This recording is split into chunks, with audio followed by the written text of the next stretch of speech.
Yes, I should be. Good Lord, what is happening in there? Aurora Borealis? Aurora Borealis. At this time of year, at this time of day, in this part of the country, localized entirely within In this your can. kitchen.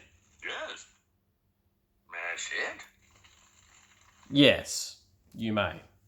G'day guys, Smith City here for Smith City Product Reviews. I don't think this has got any correlation to Aurora Borealis, but that's what the can reminded me of. This is from Mountain Culture. It's a collab beer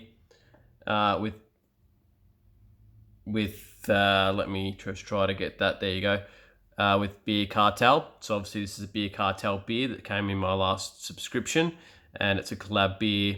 It's a New England IPA, limited release, 500ml can, 6.9% ABV. And I'll just give you a little bit of an overview of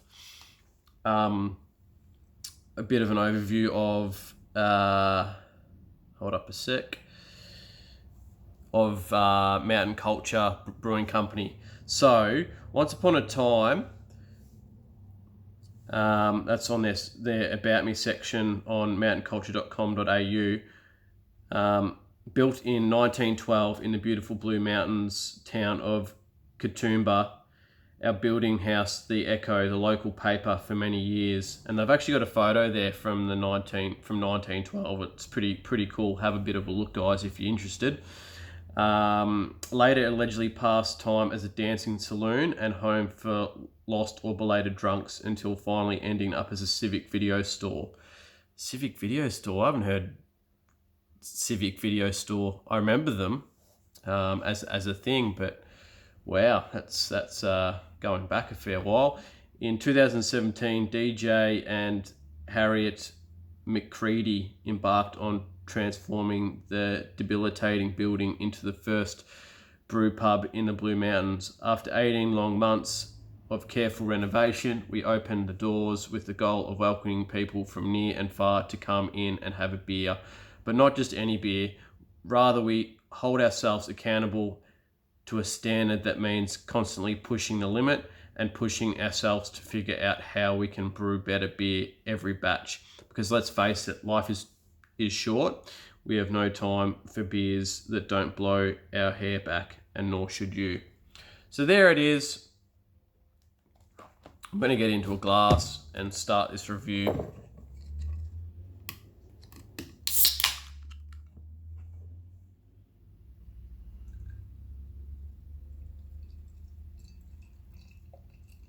Smells fairly hoppy from the pour.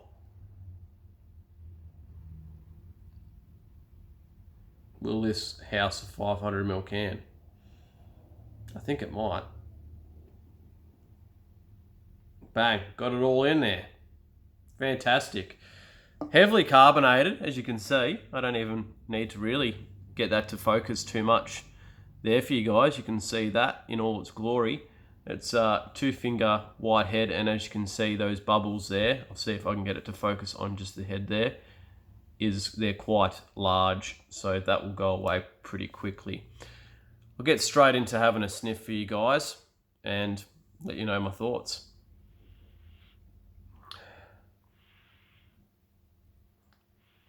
First instant hit I got was just orange rind and like the flesh of orange, which is quite nice.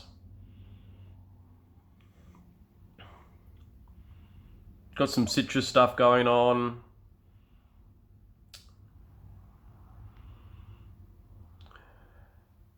Smells really good, guys. At 6.9%, lucky I've got nowhere else to be today, so I'm just going to get stuck in, guys, and let you know my thoughts. It is quite a sort of a fruity punch, sort of a colour. Cheers.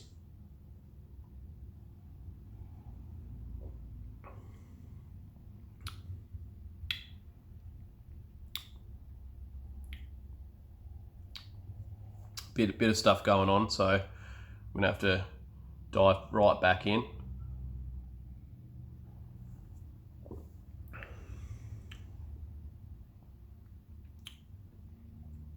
That definitely blows the hair back.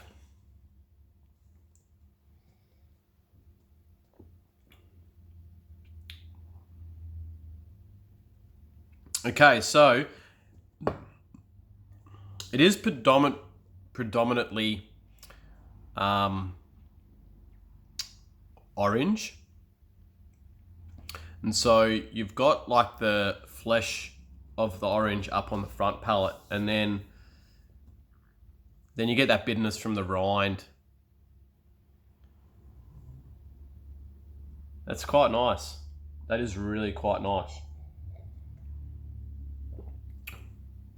It's refreshing up front, and then the bitterness just gives it an edge that is quite nice and quite balanced.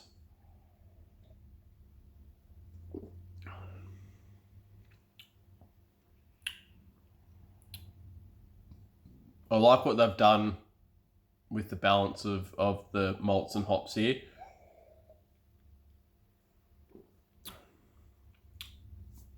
I think if they had not have constructed it with this sort of balance, I think what you'd find is it would sort of almost taste like carbonated orange juice.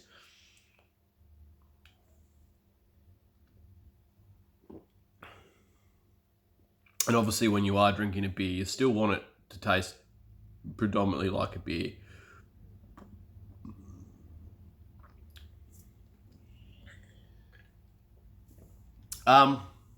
What I will say, guys, packaging, ripper. If that was in any establishment in terms of bottle-o, craft beer place, pub, whatever, BWS, or anything, I buy that just for the can alone.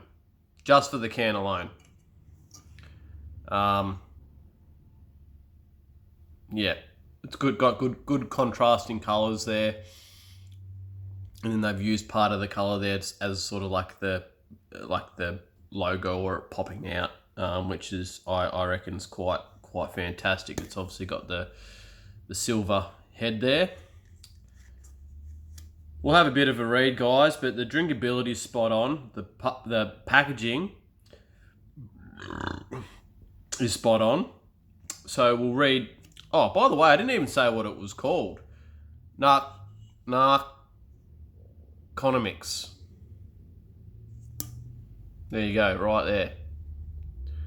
I just called it a New England IPA limited release, but there's Narconomics.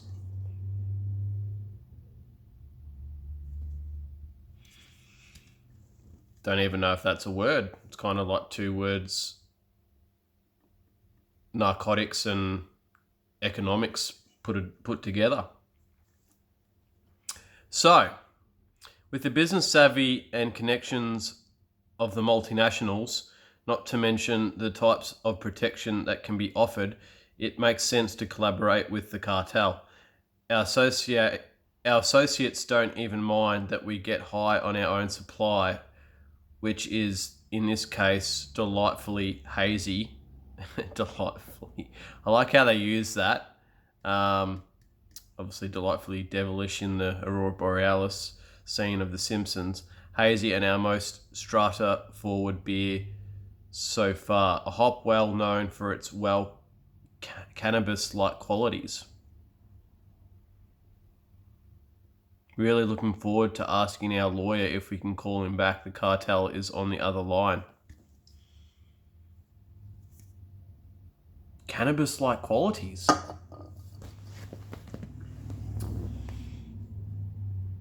Okay. Let me just go back.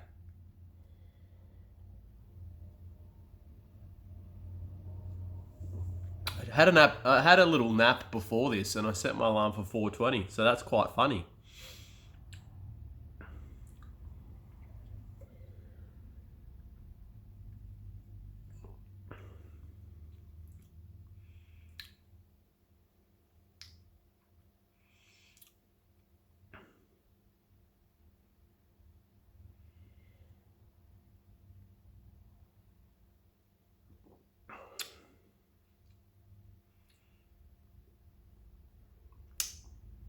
This is good.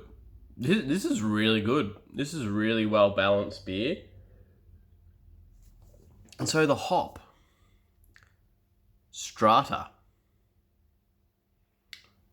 forward beer. Forward beer. Whilst I've got you on the line, guys, I'm going to look up that because I'm fascinated by that now. I literally go in with this with very little planning, and I do it because I want to be able to give my honest opinion on the beer.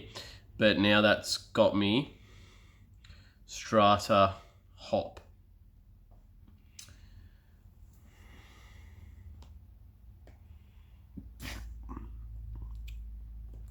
Just let me click on that. You can actually buy the hops. Strata was developed at Oregon State University, originally known as X331. Flavors will remind you of grapefruit and pine. So yeah, like there is outside of the orange, there is a little bit of grapefruit going on, and I reckon the pininess of this drink could be reminiscent of cannabis.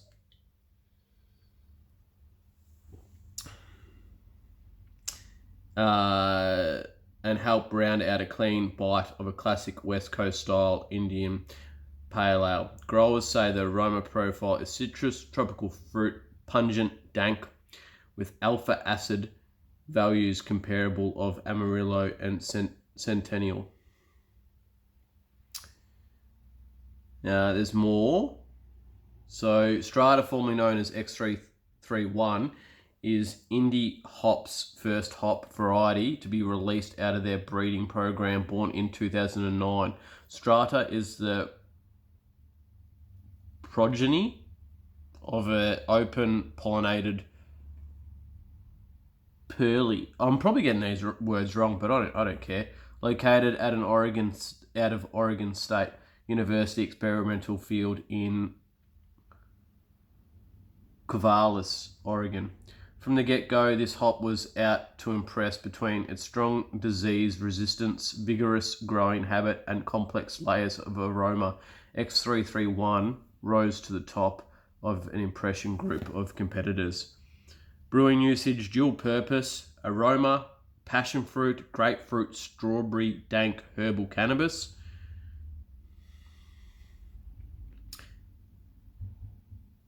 There's a lot in here, guys. If you want to go to beerco.com.au, product Strata, you'll learn a lot more about hops, and I'm going to have a little bit of a peruse on that website because that is fascinating as fuck.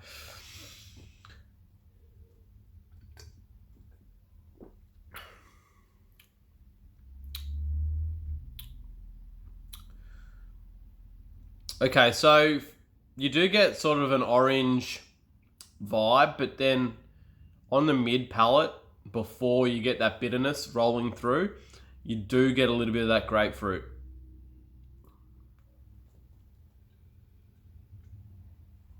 And also that pininess on the back end is obviously because of the hop.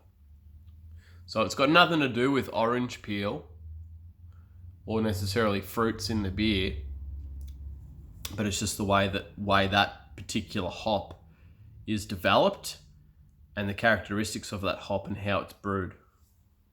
I love this. I love it. Science was one of my favourite subjects in school until it got pretty hard, like above year 10. And then it was something that I was just not interested in. Because I wasn't great at maths to start off with, and then having to do formulas and shit like that. Forget about it. Not my cup of tea. But this definitely is. This is really good. And so drinkability is going to get 2 ratings here. Drinkability is probably a 10 out of 10. I could see myself drinking plenty of these. But then also on a flip side, it's dangerous. This is dangerous because 500 mils at 7%, it's 2.7 standard drinks. You could do a lot of damage. You could do a lot of damage on this. just because of its drinkability is so good. Like,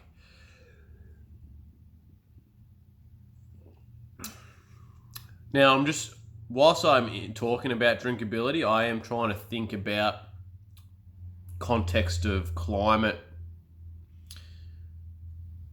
and that sort of stuff. Like, it hasn't been an overly ridiculously hot day today, but it's like the temperature's still been up there a little bit. I'm just trying to work out whether I wouldn't mind drinking this on a cold evening. I think the back end of it probably piques my interest, or keeps my interest drinking it on a colder evening. The back end of it. Obviously the front end of it's so refreshing that you just like, yeah, this is a summer drink. But then like the complexity of the back palate of this is something that you could probably sort of enjoy on a colder evening.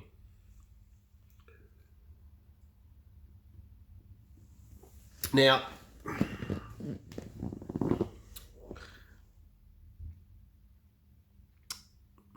rating.